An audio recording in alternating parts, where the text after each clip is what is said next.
Hello, my noble band of outlaws. Outlaw Samurai coming at you live with a video. Well, this is a video for Tones 1, as he has told me that he wishes to buy his own Warrior O katana from Cold Steel someday. So I figured I'd make a quick size comparison video. First of all, I don't really consider the Warrior O a O katana, and I'll show you why in a moment. I consider it more of a handachi. Now, what is a handachi, you may ask? Well, it is a tachi-sized and styled blade, in essence. However, it does not have the traditional ashi hangers, the traditional fancy hanging mount system that a tachi has.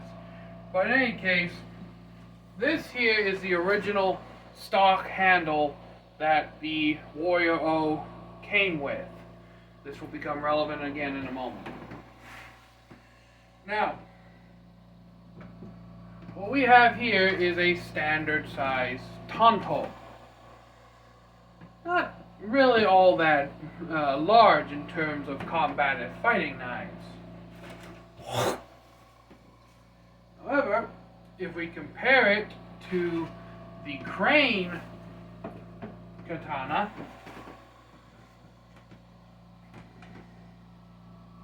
it becomes substantially larger in its overall comparative size.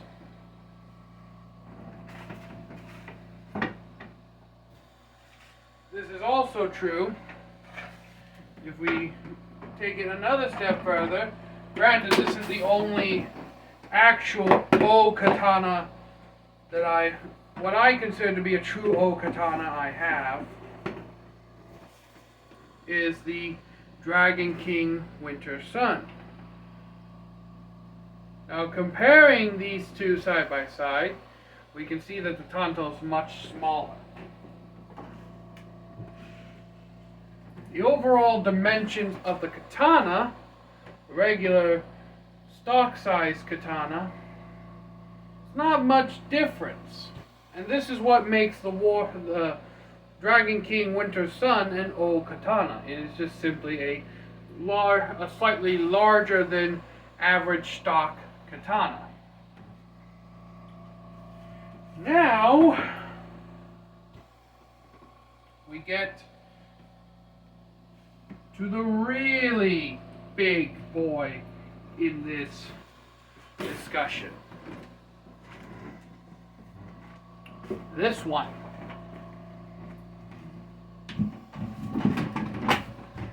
The Cold Steel Warrior O katana. See the size in comparison to the tanto?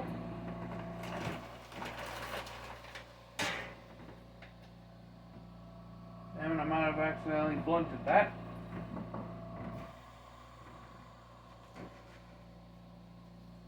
Now, there's a quick caveat that I had mentioned earlier, and this was the original suka for this sword.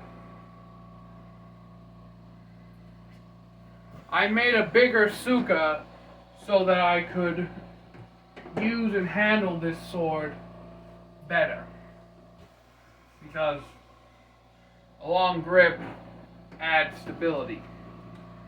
This is the Warrior O compared to your standard stock katana. The blade alone is another 6-7 inches.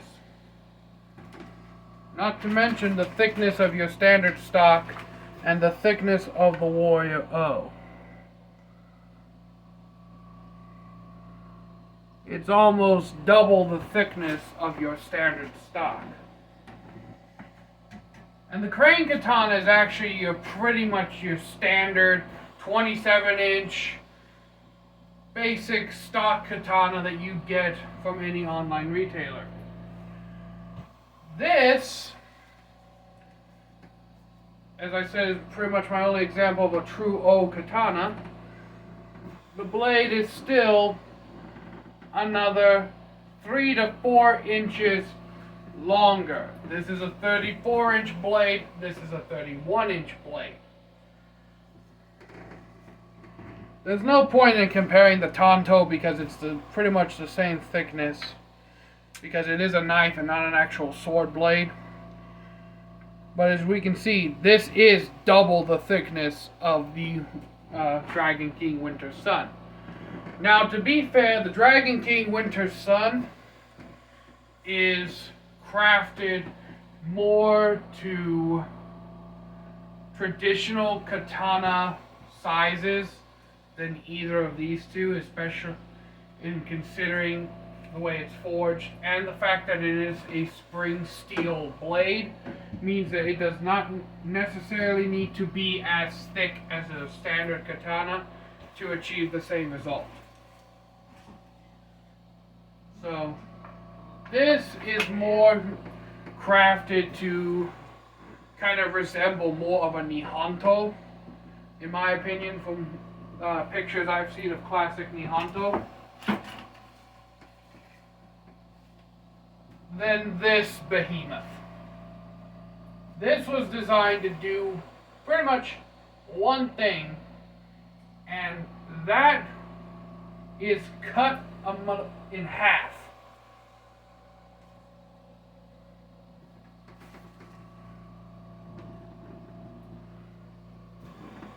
Just the sheer size of this blade alone.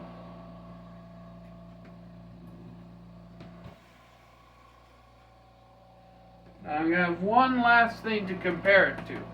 Your standard chef's knife in comparison to this. Now, because this handle is not stocked, you could probably argue, Outlaw, but that you custom made that handle for this thing, so doesn't that make it bigger than what it actually is? No, believe it or not. Because with a Japanese sword, all the measurements that actually matter are in the blade. Alright? With Japanese swords, the blade doesn't actually start until after this area here. So everything from here down is just tang. So it doesn't matter how long of a grip you put on this. When measuring a Japanese sword blade, it's always the blade itself that you actually have to measure and take into effect. True, this longer grip does give this 34-inch blade a better feel in my hand. But this sword is not for somebody who's just beginning. And I know Tones 1, you are planning to buy this as a much later purchase, but I do have to give you caution. If you've never used a blade like this before, your standard 27-inch Nagasa or blade length, you'll find that this alone for a new first-time sword user is somewhat difficult enough to control and get good edge alignment. I know I make it easy, but I've been swinging swords around for the past 4 to 5 years. So that's why I make this look simple. This is not simple. You can easily lose your grip, or mid-twirl something could happen where mid-twirl the blade suddenly accelerates faster than your ability to control it.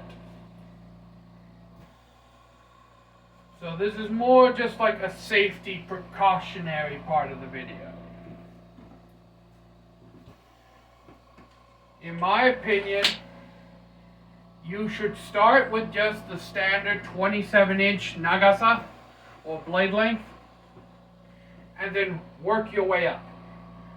Maybe spend a year or so playing around with this sword. Not this particular sword, but the 27-inch blades that you're going to be buying. That I've been in talks with him. He's getting a 1095 and I think a 1045. Then once you've had some time to get used to that 27-inch blade, maybe bump it up just a little.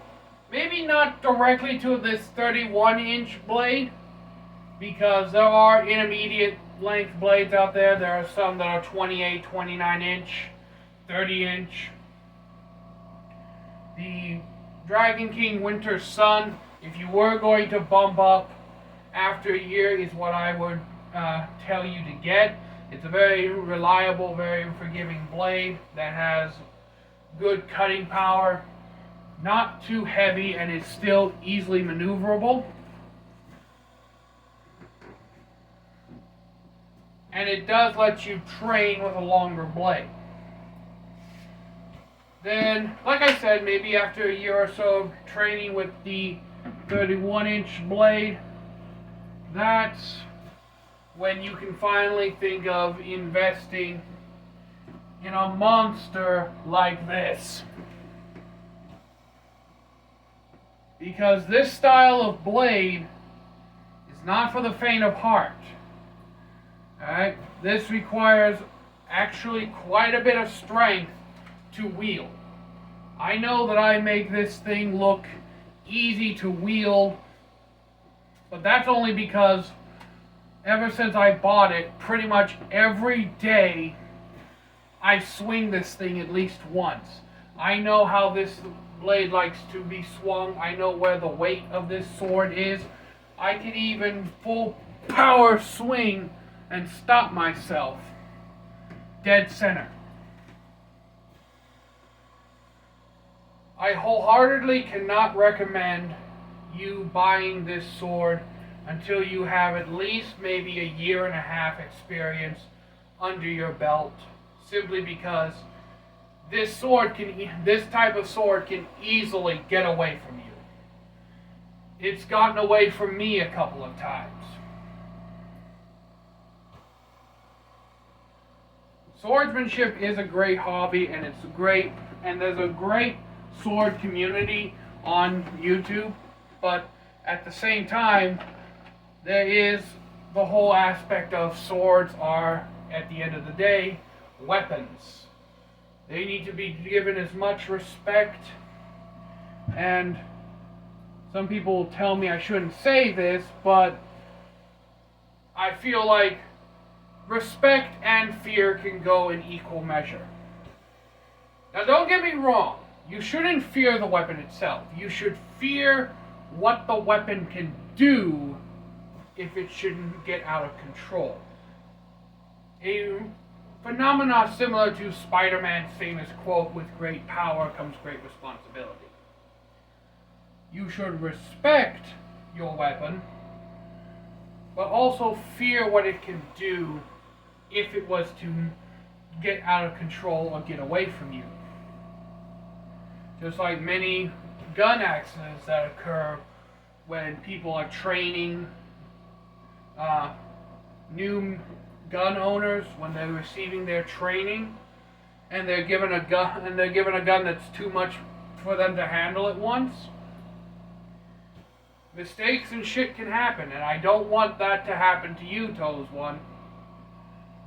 So that's why, until you at least have maybe a year to a year and a half experience, I can wholeheartedly tell you, do not buy the Warrior O from Cold Steel. It is a lot of blade, and it can easily get away from even someone who has almost 2 years experience swinging around, namely me. That's one thing that I never really say in any of my videos, where the Warrior O is featured. I always make it look so easy to swing it around, but it's honestly the hardest sword I have to control. I can control the Dragon King Winter Sun and the Crane far easier than I can this behemoth. But yeah.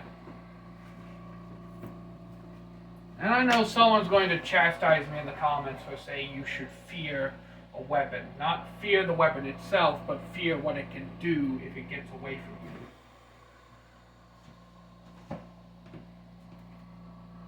But that's pretty much it for this video. I just wanted to make this a quick little, well, not so quick, a little size comparison thing. So until next time, my noble band of outlaws, Outlaw Samurai tells all y'all, be crazy rednecks, be safe when using your weapons. I'm out, peace, and again, Toes 1. I'm not telling you never buy the Warrior O. Just don't buy it right now. Wait till you have some experience under your belt wielding sword-sized blades. Because even something like this can get away from you at any given moment. I'm out. Peace.